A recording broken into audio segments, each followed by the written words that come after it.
ආයුබෝවන් හැමෝටම ගුරු විභාග සාමාන්‍ය දැනීම පාඩම් මාලාවේ දෙවෙනි කොටස අද මං ඔයාලට අරන් ආවා. ඉතින් අපි හැමෝම සාමාන්‍ය දැනීම එකතු කරගෙන හොඳට විභාගයේ පාස් වෙන්න try කරමු.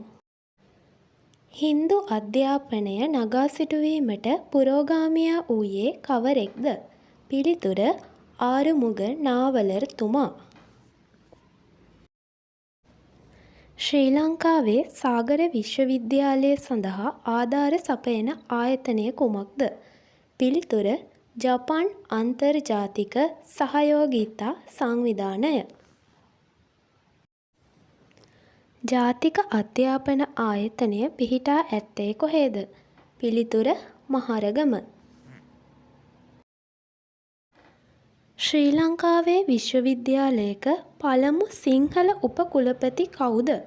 පිළිතුර සර් නිකලස් ආටිගල මහතා.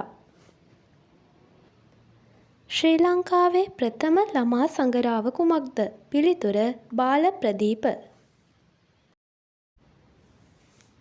විභාගෙ ගැසට් කරනකම් බලාගෙන හිටපු ඔයාලට දැන් බලාගෙන ඉන්න වෙලා තියෙන්නේ එක්සෑම් එක කවද්ද වැටෙන්නේ කියලා. ඉතින් වර්තමානයේ විභාග පවත්වන විදිහ බලපුවාම ගැසට් එක ඇවිල්ලා ගොඩක් කාලයක් යන්නේ නැහැ විභාගය පවත්වන්න. මාස 2ක් 3ක් වගේ කාලෙකදී විභාගය පැවැත්වෙනවා. ඒ නිසා දැන් ඉඳන්ම ඒකට සූදානම් වෙන්න.